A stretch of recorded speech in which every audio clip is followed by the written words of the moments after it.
이 시간 우리 오늘 말씀 보겠습니다. 오늘 말씀 골로새서 3장입니다.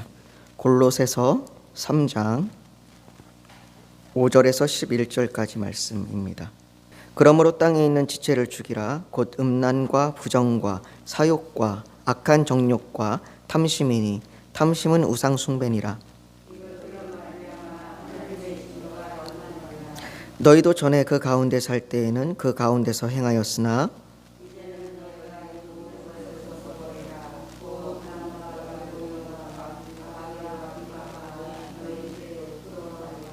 너희가 서로 거짓말을 하지 말라. 옛사람과 그 행위를 벗어버리고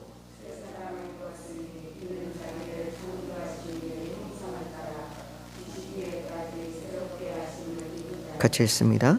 거기에는 헬라인이나 유대인이나 할레파나 무할레파나 야만인이나 스구디안이나 종이나 자유인이 차별이 있을 수 없나니 오직 그리스도는 만유시요 만유 안에 계시니라. 아멘. 오늘 우리가 이 말씀을 가지고 성도가 버려야 할 것이라는 제목으로 말씀을 좀 같이 나누려고 합니다. 성도가 예수 그리스도와 함께 죽고 또 예수 그리스도가 살아나신 것 같이 새 생명으로 살아나는 사람들입니다. 그래서 바울은 이런 새 생명을 소유한 성도는 위의 것을 찾으라라는 말로 권면하였습니다. 우리가 지난주에 그 위의 것을 찾으라라는 제목으로 말씀을 나누었었죠. 그래서 위의 것을 찾는 것, 위의 것을 찾는 것이라는 게 뭐냐? 하나님의 그 관점을 가지고 세상을 바라보고 세상을 살아가는 것이다 라는 것이 위의 것을 찾는 것, 즉 내가 하늘의 시민으로서 그 시민다운 삶을 살아가는 것이라고 말씀드렸습니다. 다시 말해서 새 생명을 얻은 우리가 전과는 다른 삶을 살아가는 것이죠. 그렇다면 전에는 우리가 과연 어떻게 살았을까요? 우리가 새 생명을 입기 전에는 어떻게 살았을까요? 새 생명을 얻은 우리가 전에 하던 것들을 버려야 한다라고 얘기를 하는데, 그럼 도대체 우리가 버려야 할 게 뭘까요? 오늘 바울은 오늘 본문 7절에 이렇게 이야기합니다. 너희도 전에 그 가운데 살 때에는 그 가운데서 행하였으나 라고, 성도가 전에 행하였던 것들이 버려야 한다라고 이야기합니다. 먼저 우리가 한번 3절 말씀을 한번 보십시오. 3절에 보면 이렇게 이야기합니다. 이는 너희가 죽었고 너희 생명이 그리스도와 함께 하나님 안에 감추어졌음이라. 바울은 이는 너희가 죽었고 라고 말해요. 우리가 반복해서 계속해서 살펴보고 있는 말씀인데요, 로마서 6장 4절 말씀에 보면 이렇게 얘기합니다. 그러므로 우리가 그의 죽으심과 합하여 세례를 받음으로 그와 함께 장사되었나니 이는 아버지의 영광으로 말미암아 그리스도를 죽은 자 가운데서 살리심과 같이 우리를 또한 새 생명 가운데서 행하게 하려 함이라. 이 말씀처럼 성도는 예수 그리스도의 십자가의 죽으심과 합하여 죽은 사람입니다. 죽었다는 건 끊어졌다는 겁니다. 죽었다는 건 다시 전으로 돌아갈 수 없다는 겁니다. 성도는 새 생명 안에 있습니다. 그러니 전의 것으로 돌아갈 수 없습니다. 로마서 8장 13절에는 너희가 육신대로 살면 반드시 죽을 것이로되 영으로서 몸의 행실을 죽이면 살리니라고 말합니다. 그러므로 새 생명을 얻은 사람, 거듭난 사람은 몸의 행실을 죽여야 합니다. 이런 죽이려고 하는 마음, 이 마음이 우리의 마음 안에 있습니다. 거듭난 사람들, 새 생명이 주어진 사람들에게는 이 마음, 내가 몸의 행실을 죽여야 하겠구나라고 하는 이 마음이 우리 안에 심기어집니다. 어떻게 말입니까? 갈라디아서 5장 17절에 보면 이렇게 얘기해요. 육체의 소욕은 성령을 거스리고 성령은 육체를 거스리나니 이 둘이 서로 대적함으로 너희가 원하는 것을 하지 못하게 하려 함이니라. 바로 거듭났다라고 하는 것, 내가 새 생명을 얻었다라고 하는 것은 하나님께서 성령을 우리 안에 부어주셔서, 성령님이 함께 하셔서 그 성령님이 우리 안에서 전의 것을 하지 않도록, 몸의 행실을 죽이도록 우리를 끊임없이 우리에게 말씀하시고 우리에게 동기를 부여해 주십니다. 물론 우리는 때때로 전에 하던 행동이 여전히 반복되는 자신의 모습을 보기도 합니다. 그럼에도 불구하고 성령님은 우리에게 끊임없이 내가 전의 것을 버려야지라는 동기를 부여해 주시고 우리가 그렇게 할 수 있도록 우리를 또 이에 힘을 주십니다. 오늘 우리가 살펴보려는 성도가 버려야 하는 것에 대한 모습 역시 우리 속에 있을 것입니다. 그 모습이 마치 거울에 비쳐 보이는 것처럼 우리에게 보일 때 성령님께 도움을 구하십시오. 우리의 힘으로는 여전히 그 모습일 겁니다. 아니, 더 심해질 거예요. 영으로서 몸의 행실을 죽이며 살리라는 말씀처럼 몸의 행실을 죽일 방법은 성령뿐입니다.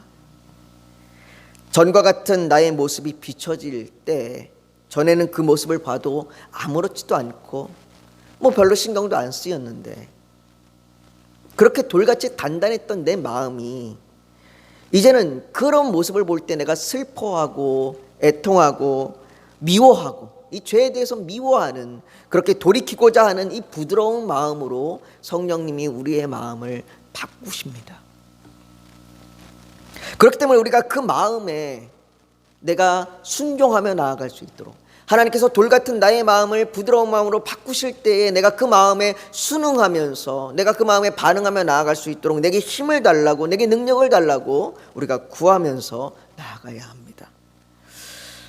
먼저 그 마음과 그 기도가 우리 속에 있을 때에 오늘 본문의 말씀이 나를 향한 말씀으로 들리게 될 겁니다. 이제 오늘 본문에 바울이 말하는 성도가 버려야 할 것, 우리가 이것을 좀 살펴보려고 합니다. 바울은 오늘 본문에서 크게 두 가지로 나누어서 성도가 버려야 할 게 있다고 말합니다. 첫 번째는 자신의 마음과 관련해서 버려야 할 것이 있다고 말합니다. 우리 마음 안에 버려야 될 것이 있다고 말하는데요. 5절 말씀을 한번 보십시오. 우리 5절 말씀을 같이 한번 읽어볼까요? 같이 읽습니다. 시작. 그러므로 땅에 있는 지체를 죽이라. 곧 음란과 부정과 사욕과 악한 정욕과 탐심이니 탐심은 우상 숭배니라. 여기에 음란, 부정, 사욕, 악한 정욕, 탐심 5가지를 말합니다. 이 5가지를 버리라고 이야기를 해요. 이 5가지는요 개별적으로 따로 떼서 설명하는 것이 아니라 이 5가지가 하나의 맥락이에요. 하나의 같은 맥락으로 오늘 바울은 이야기합니다. 이 모든 것이 어디에 있냐? 우리 마음에 있어요. 음란, 부정, 사욕, 탐심이 다 우리 마음 안에 있는 겁니다. 특별히 바울은 이것을 성적인 부분에 관해서 말하고 있습니다. 성적인 부분에 관해서 이 이야기를 하고 있는 거예요.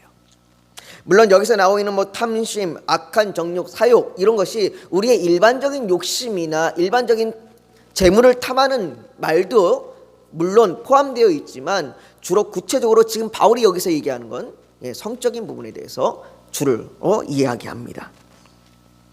사람들은요 성적인 부분에 관해서 이야기하는 것을 꺼립니다. 뭔가 해서는 안 되는 이야기인 것 같고 부끄러워지기도 합니다. 그래서 웬만하면 성에 관련된 이야기는 잘 공개적인 자리에서는 잘 얘기 안 합니다. 술 한잔 들어가야 음담패설이 좀 나오기도 하죠. 물론 짓궂게 이것들을 아주 즐겨서 하는 분들이 있긴 있습니다. 그러나 다수가 그렇진 않습니다.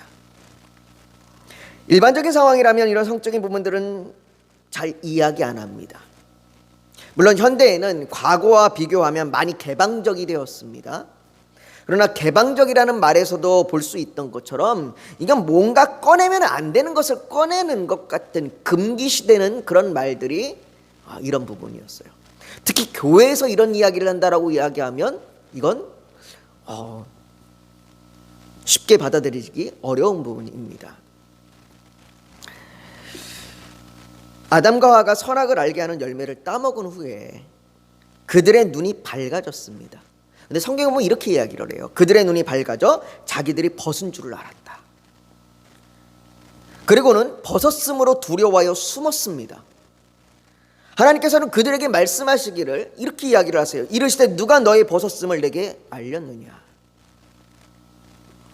여러분, 아담과 하와가 선악을 스스로 판단하게 되자, 선악을 알게 하는 나무 열매를 따먹고 스스로 내 선악을 판단하는 기준이 생기게 되자 자신들이 벗었음을 알게 되었다고 말합니다.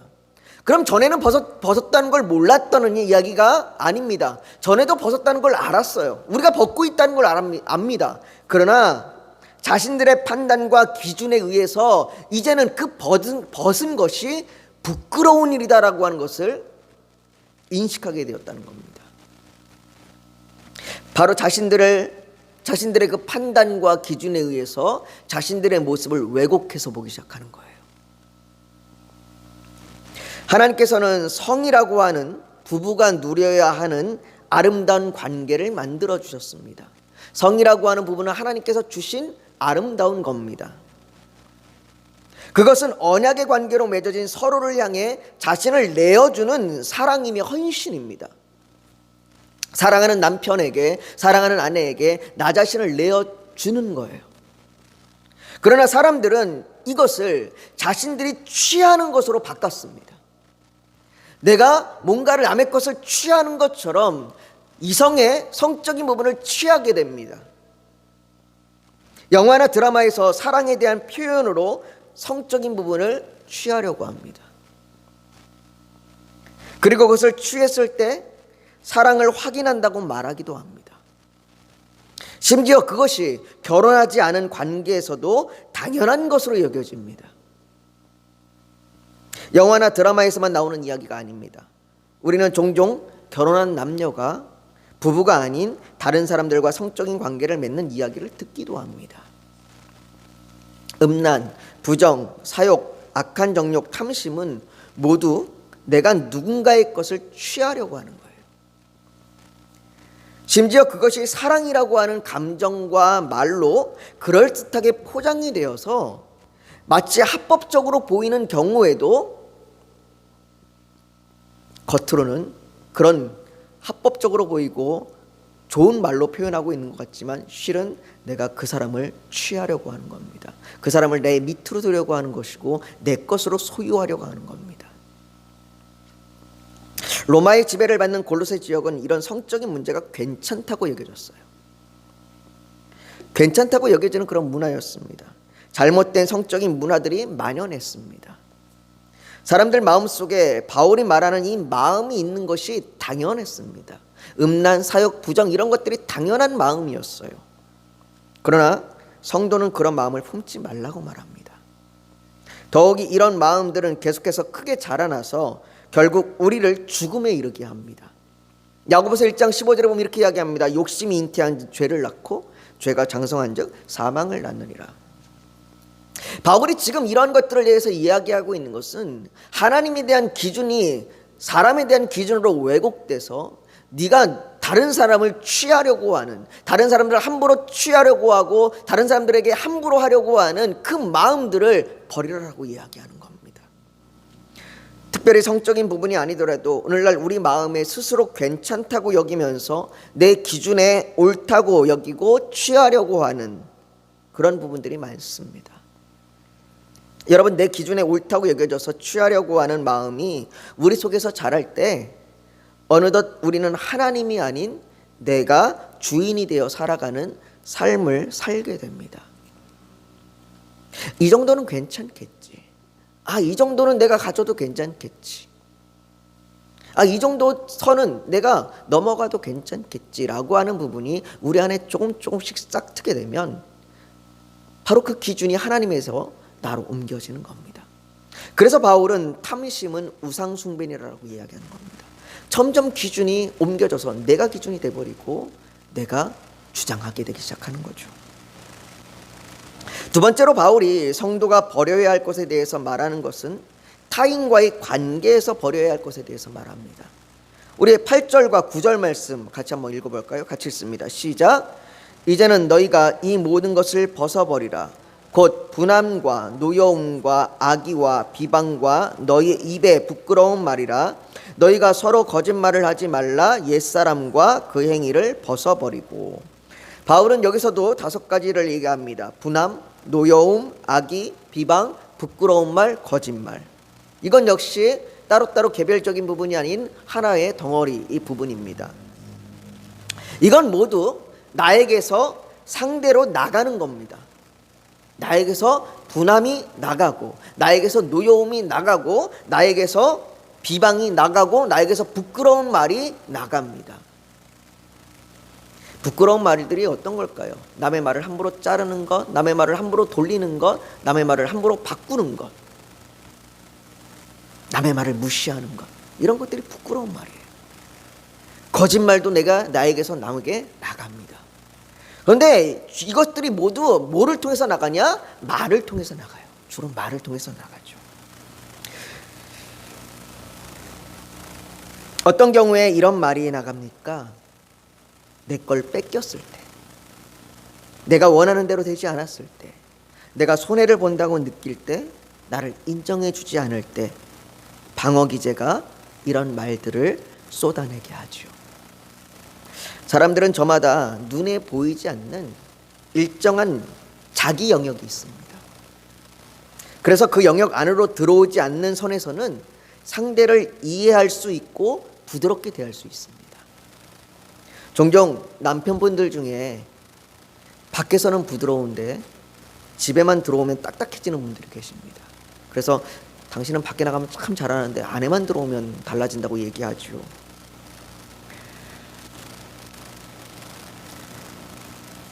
밖에서는 상대방과 일정한 간격을 유지하기 때문에 그래요.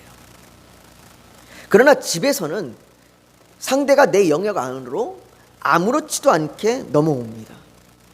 때로는 그것이 나의 감정이기도 하고 때로는 그것이 나의 자존심이기도 합니다.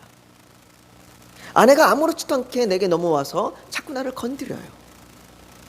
그러니까 좋은 말이 아니라 자꾸 딱딱한 말이 나갑니다. 물론 남편만 그런 건 아닙니다. 아내도 마찬가지예요. 아내도 남편이 자꾸 내 영역 안으로 들어와서 나를 긁기 시작하면 안 좋은 말이 나가게 되죠. 그런데 밖에 나가서는 사람들과 부드럽게 대할 수 있어요. 왜냐하면 그 사람들은 내 영역 안에 안 들어오거든요. 그리고 들어오려고 하면 어떻게 해요? 내가 한 발짝 물러납니다. 그래서 거리를 둬요. 저는 제가 인간관계가 참 좋은 사람이라고 생각했습니다.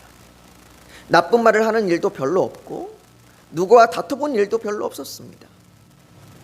상대가 하는 말이나 행동들도 웬만해서는 이해할 수 있었습니다. 그러나 사실은 상대와의 거리두기를 하고 있었던 겁니다. 그 사람이 내 영역 안에 들어오지 못하도록 내가 일정량의 거리를 두고 있었던 거예요. 그러나 거리가 가까워지자 여지없이 저의 본성에 성품이 드러나서 분노와 노여움, 비방, 악의가 쏟아지는 것을 볼 수가 있습니다.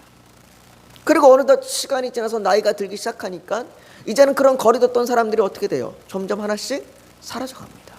그러니까 이제 점점 인간관계가 점점 좁아지는 거예요. 이건 교회 공동체 안에서도 마찬가지입니다. 서로 관계가 깊어지지 않으면 상처받을 일도 상처 주는 일도 별로 없습니다. 그래서 교회 안에서 그냥 홀로 계시는 분들들, 사람들과 관계를 별로 그렇게 안 하고 예배만 드리고 싹 사라지는 분들은 별로 그렇게 상처받는 일도 별로 없어요. 그래서 큰 교회를 선호하는 분들도 계십니다. 그런데 소모임도 같이 하고 자주 보고 함께 봉사도 하고 이렇게 하다 보면 이 관계가 어느덧 가까워집니다. 그러니까 관계가 가까워지다 보니까 어떻게 해요? 저 성도가 내 영역 안으로 자꾸 들어와요. 그러다 보니까 서로의 영역을 넘나들기 시작하면서 상처를 받는 일도 상처를 주는 일도 생깁니다. 그렇다면 어떻게 해야 될까요? 교회 공동체 안에서 서로의 관계가 깊어지지 않도록 일정량의 거리를 두십시오. 그렇게 이야기해야 될까요? 아닙니다. 예수님께서는 이렇게 얘기하셨어요. 입으로 들어가는 것이 사람을 더럽게 하는 것이 아니라 입에서 나오는 그것이 사람을 더럽게 하느니라. 그리고 이것이 입에서 나오는 것이 우리의 마음에서부터 나온다고 이야기합니다. 바로 우리의 옛사람의 성품에서 말이죠. 우리가 버려야 될 것에서 나온다고 이야기를 해요. 그러니 오늘 바울은 성도가 이런 것을 버리라고 이야기합니다. 너희 안에 있는 분노와 너희 안에 노여움 이런 것들이 쏟아지지 않도록 버리라고 이야기를 해요. 오늘 본문 10절은 성도가 새 사람을 입었으니 이는 자기를 창조하신 이의 형상을 따라 지식에까지 새롭게 하심을 입은 자니라라고 말합니다. 성도가 버려야 할 것을 버릴 수 있는 이유는 성도가 새 사람을 입었기 때문입니다. 우리 속에 하나님의 형상으로 계속해서 하나님을 아는 방향으로 우리를 이끌어갑니다. 그것이 성도로 하여금 땅의 것을 버리고 위의 것을 찾게 합니다. 사랑하는 성도 여러분, 바울은 오늘 본문에서 죽이라, 벗어버리라, 하지 말아라와 같은 명령형을 사용합니다. 이건 명령이에요. 이것이 대단히 어려운 신학적인 이야기를 하는 것도 아니고 대단히 고차원적인 이야기를 하는 것도 아닙니다. 바울은 단순하게 너희 안에 이런 것들이 있으니까 버리라라고 이야기를 해요. 그리고 새 생명을 얻은 우리는 당연히 마땅히 이런 것들을 죽이고 버려야 함이 맞다고 이야기합니다. 세상의 문화와 관습이 괜찮다고 해서 하나님의 기준이 아닌 내 기준으로 누군가의 것을 취하려고 하는 마음, 내 것을 침범당했다고 느꼈을 때 상대에게 악의적인 말들을 쏟아내는 것, 이런 것들을 하지 말라고 말하는 겁니다. 여러분, 이걸 우리의 힘만으로 안 하려고 하면 힘듭니다. 그런데 베드로후서 1장 4절에 이렇게 말합니다. 이로써 그 보배롭고 지극히 큰 약속을 우리에게 주사 이 약속으로 말미암아 너희가 정욕 때문에 세상에서 썩어질 것을 피하여 신성한 성품에 참여하는 자가 되게 하려 하셨느니라. 주님은 우리에게 하셨느니라라고 말씀하셨습니다. 하나님께서 우리에게 주신 약속, 우리를 구원해 주시고 자녀 삼아 주셨다는 그 약속, 성령님께서 우리와 함께 하신다는 그 약속, 주님이 다시 오시겠다고 하시는 그 약속, 이 약속 안에서 이 약속으로 말미암아 우리가 이 정욕 때문에, 내 안에 있는 마음에 있는 정욕 때문에, 내가 밖으로 쏟아지는 그 분노의 정욕 때문에 우리가 힘들어하지 않도록 그런 것들을 피하여 하나님의 성품에 참여하는 자가 될 수 있도록 우리에게 하시겠다고 말씀하십니다. 그러니 오늘 우리가 그 약속을 의지해서 기도하길 원합니다. 성도로서 살아가면서 버려야 할 것들, 우리 마음에 내 기준대로 취하고자 하는 마음이 있습니다. 내가 상대에게 쏟아내는 악의적인 말들이 있습니다. 이런 것들을 버릴 수 있도록 성령님께서 도와달라고, 내가 이 시간 그 하나님께서 도우심을 따라서 내가 힘과 능력으로 순종하며 나아갈 수 있도록 나와 함께 달라고 우리가 좀 기도하고 주님 앞에 부르짖고 나아가기를 소망합니다. 이 시간 우리가 이 말씀을 기억하면서 우리 함께 같이 기도하겠습니다. 하나님, 내 안에 버려야 될 것들이 있습니다. 하나님, 내 안에 정말로 악한 그 마음들이 있습니다. 하나님, 내가 남의 것을 취하려고 하는 마음이 있습니다. 하나님, 내가 버려야 될 것들이 있습니다. 하나님, 내가 남에게 쏟아붓는 말들이 있습니다. 하나님, 이러한 모든 것들을 내가 버릴 수 있도록 성령님 내게 말씀하여 주시옵시고 내게 힘과 능력을 주셔서 순종하게 하여 주시옵소서. 우리 이렇게 합심하여 기도하겠습니다. 거룩하신 아버지 하나님, 우리가 새 생명을 얻은 자로서 옛 모습들을 버리게 하여 주시옵소서. 옛 모습들을 죽이게 하여 주시옵소서. 아버지 하나님, 우리가 땅의 것을 죽이게 하여 주시옵소서. 아버지 하나님, 내 판단과 내 기준으로 내가 남의 것을 취하지 않게 하여 주시옵소서. 아버지 하나님, 내가 정말로 내 마음 속에서 쏟아내는 것들이 남을 향한 분노가 되지 않게 하여 주시옵소서. 아버지 하나님, 내 힘으로 할 수 없사오니 하나님 내게 능력 주시고 힘을 주셔서 성령님 나를 도와주시옵소서. 아버지 하나님, 우리 성도님들 붙들어 주시고 아버지 하나님, 오늘 말씀을 듣고 아버지 하나님 나아가는 우리의 성도님들 가운데 아버지 하나님, 이 결단과 이 기도로 나아갈 수 있도록 주님 도와주시옵소서. 아버지, 또한 우리 교회를 주께서 붙들어 주셔서 우리 교회에 아버지의 빈자리를 하나님 채워주시길 원합니다. 아버지, 이 빈자리마다 아버지 하나님, 절망 중에 있는 자들, 슬픔 중에 있는 자들, 하나님의 복음이 필요한 자들 가운데 우리를 보내주셔서 그들에게 하나님의 사랑을 전하게 하여 주시옵시고 그들의 이곳 가운데 아버지의 빈자리마다 채워지기는 놀라운 은혜가 있게 하여 주시옵소서. 아버지 하나님, 정말로 아버지 하나님, 우리가 이 일로 인하여 힘들어 정말 아버지 쓰러지지 않도록 우리를 도와주시옵시고 아버지, 우리 성도님들을 들어주셔서 우리 성도님들의 기도 제목 가운데 함께하여 주시옵시고 우리 성도님들의 문제 가운데 함께하여 주셔서 하나님의 기적을 보게 하여 주시옵소서. 아버지 하나님, 선교사님들을 붙들어 주시길 원합니다. 그들에게 힘을 주시고 그들에게 함께하여 주셔서 그들이 쓰러지지 아니하도록 지치지 않도록 하여 주시옵시고 아버지, 특별히 아버지 하나님 복음을 전하고 있는 그 현지마다 놀라운 아버지 성령의 은혜가 임할 수 있도록 하나님 도와주시옵소서. 아버지, 각자의 기도 제목이 있습니다. 아버지요, 그 기도 제목들 하나하나 아버지 하나님 아시오니 하나님께서 선한 길로 인도하여 주시옵시고 우리가 인내하며 기다릴 수 있는 그 은혜를 우리에게 부어 주시옵소서. 주께서 함께 하시기를 간절히 소망하며 예수님의 이름으로 기도하옵나이다. 아멘.